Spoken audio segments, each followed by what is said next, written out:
हर महादेव, श्री शिवाय नमस्तुभ्यम। तो सबसे पहले आप सबको दीपावली की हार्दिक शुभकामनाएं। माता लक्ष्मी अपनी कृपा दृष्टि हम सब पर हमेशा ऐसे ही बनाए रखे और हमारे घर में धन अन्न का भंडार हमेशा भरे रहे। हैप्पी दिवाली। तो चलिए कहते हैं कि कार्तिक माह के कृष्ण पक्ष की अमावस्या तिथि को दीपावली का पर्व मनाया जाता है। इस बार अमावस्या तिथि 2 दिन पड़ गई है, 31 अक्टूबर को और 1 नवंबर को। यदि आप 31 अक्टूबर को भी दीपावली मना रहे हैं तब भी बहुत अच्छी बात है, 1 नवंबर को भी मना रहे हैं तो भी अच्छी बात है। आपके नगर क्षेत्र में जैसे भी जिस दिन भी दीपावली का पर्व मनाया जा रहा है, आप सच्चे दिल से मनाइए। माता रानी हमारी झोलियाँ हमेशा खुशियों से भरी ही रखेंगी। चलिए अब कहते हैं कि लक्ष्मी पूजन में लक्ष्मी माता की कथा का व्रत कथा को पढ़ना बहुत ही अनिवार्य माना जाता है। इस दिन माता लक्ष्मी की पूजा की जाती है, साथ में गणेश जी की पूजा की जाती है, भगवान विष्णु की पूजा की जाती है, कुबेर देवता की पूजा की जाती है, सरस्वती माता की पूजा की जाती है। हमको सबको पूजा करने के बाद, लक्ष्मी माता का पूजन करने के बाद हम सबको लक्ष्मी माता की इस कथा को, दिवाली की इस कथा को जरूर श्रवण करना चाहिए। उससे हमारे मनोवांछित फल की प्राप्ति होती है और माता लक्ष्मी हमारे घर में हमेशा अन्न धन भरे रहती है। तो आइए कथा का श्रवण करते हैं। किसी नगर में एक साहूकार रहता था। उसकी एक बेटी थी। वह रोजाना घर के सामने लगे पीपल के पेड़ पर जल चढ़ाती थी। उस पीपल में लक्ष्मी जी का वास था। एक दिन उसी पीपल के पेड़ से लक्ष्मी जी प्रकट हो गई और साहूकार की बेटी से बोली, मैं तुझसे बहुत प्रसन्न हूँ, इसलिए तुझे सहेली बनाना चाहती हूँ। साहूकार की बेटी बोली, क्षमा कीजिए, मैं अपने माता पिता से पूछकर ही बताऊंगी। उसने घर आकर अपने माता पिता से सारी बात कह दी और उनकी आज्ञा से लक्ष्मी जी का प्रस्ताव स्वीकार कर लिया। इस तरह वे दोनों सहेलियां बन गईं। लक्ष्मी जी उससे बहुत प्रेम करती थी। एक दिन लक्ष्मी जी ने उसे भोजन के लिए बुलावा दिया।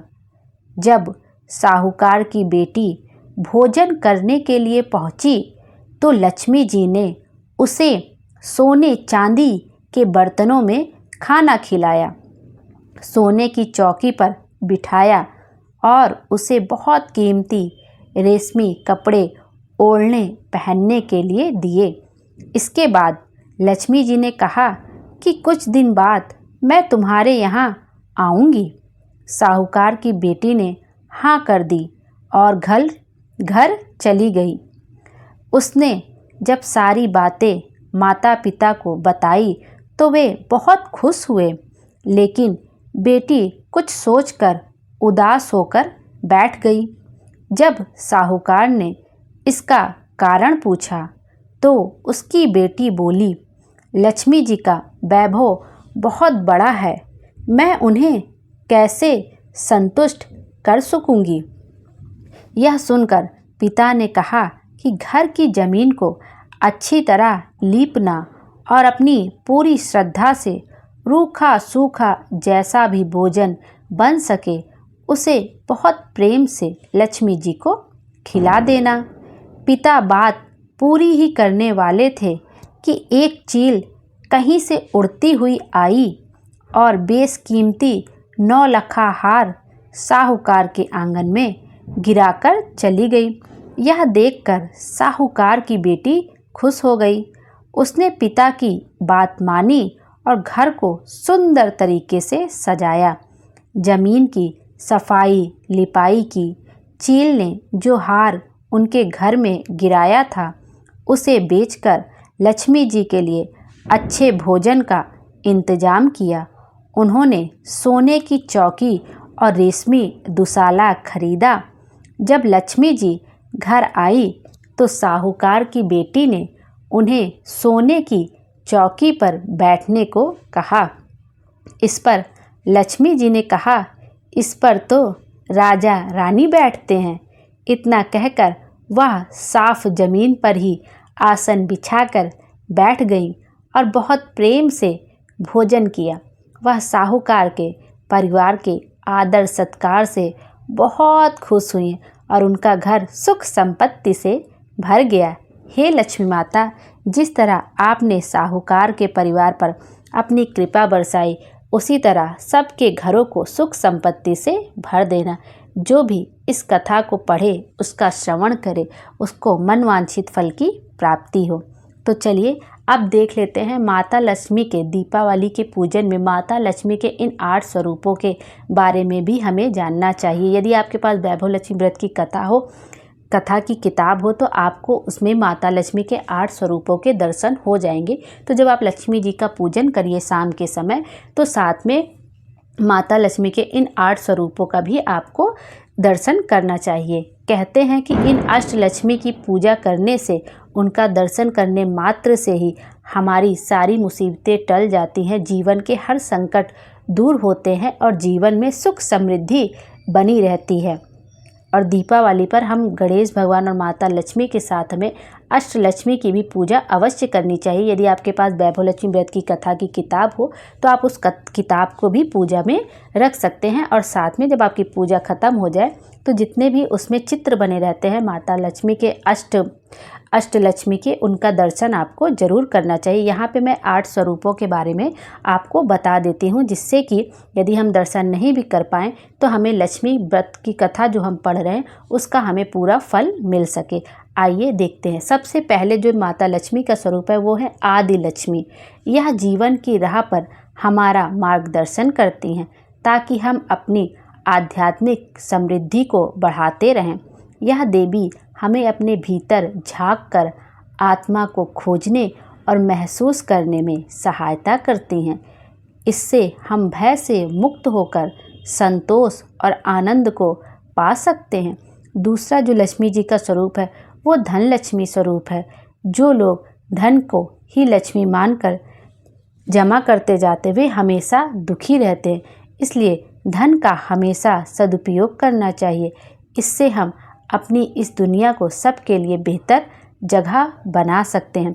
धन लक्ष्मी स्वरूप का हमें अवश्य ही दर्शन करना चाहिए। धन लक्ष्मी माता हमें धन दौलत देती हैं, ताकि हम उस धन का उपयोग सबके फायदे के लिए कर सकें, ना कि केवल जमा करके एक दिन ऊपर चले जाए। और दूसरों की हमेशा मदद भी करनी चाहिए।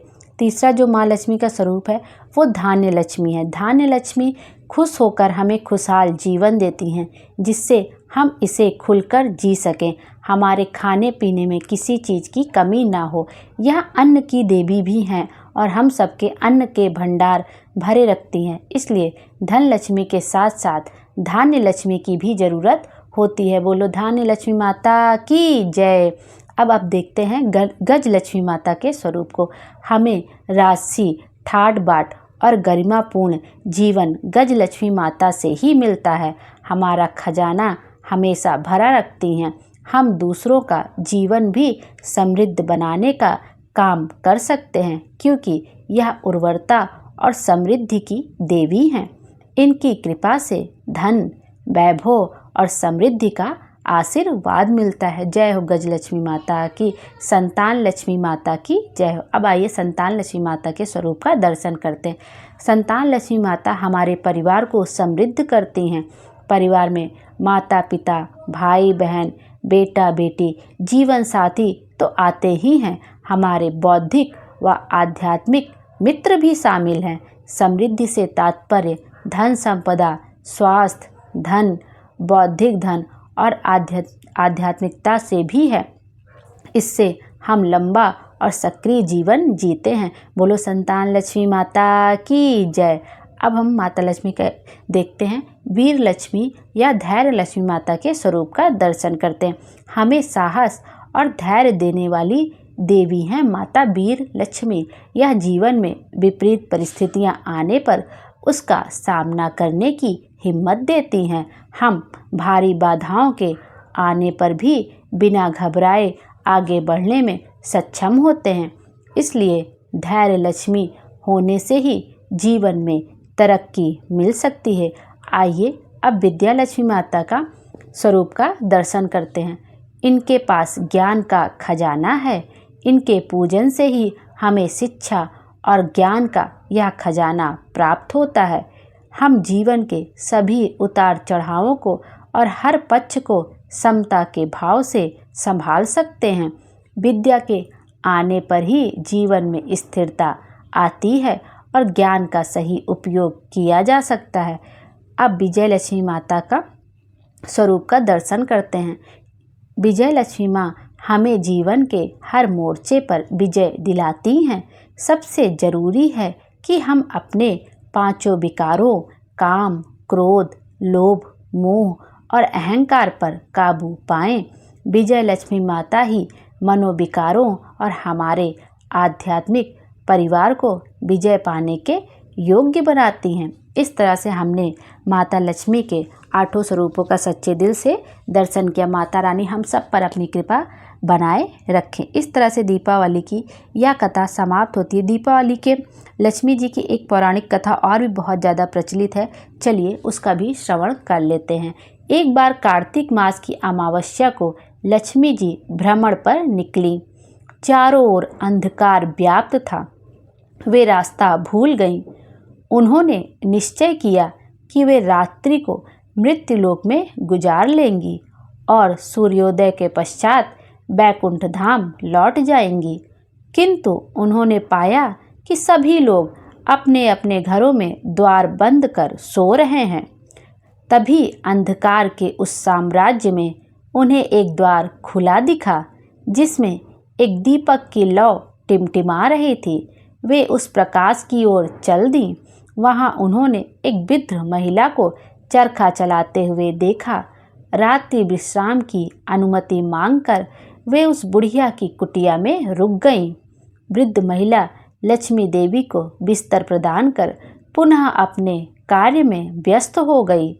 चरखा चलाते चलाते वृद्धा की कब आँख लग गई उसे पता ही न चला। दूसरे दिन उठने पर उसने पाया कि अतिथि महिला तो जा चुकी हैं, किंतु कुटिया के स्थान पर महल खड़ा था। चारों ओर धन धान्य रत्न जेवरात बिखरे हुए थे। कहते हैं कि इस कथा की फलश्रुति यह है कि माँ लक्ष्मी देवी जैसे उस वृद्धा पर प्रसन्न हुई, वैसे ही सब पर प्रसन्न हो। और तभी से कार्तिक अमावस्या की रात को दीप जलाने की प्रथा चल रही है और लोग द्वार खोलकर लक्ष्मी देवी के आगमन की प्रतीक्षा करते हैं। तो इस तरह से दीपावली की कथा यहीं पर समाप्त होती है। इसके साथ हमें गणेश जी की आरती और माता लक्ष्मी की आरती भी कर लेनी चाहिए। आपके पास बुक तो ज़रूर होगी गणेश जी की आरती की और माता लक्ष्मी की आरती की, तो आपको माता लक्ष्मी की आरती और गणेश जी की आरती इस कथा के बाद ज़रूर श्रवण करना चाहिए। और चाहें तो आप विष्णु जी की भी आरती सुन सकते हैं। यदि मैं इसमें आरती भी कहूँगी तो वीडियो बहुत लंबा हो जाएगा, तो आप अपने से आरती श्रवण कर लीजिएगा। श्री शिवाय नमस्तुभ्यम, हर हर महादेव। भोले बाबा हम सब की मनोकामना पूरी करें और हमारे जीवन को खुशियों से भर दे। Thank you.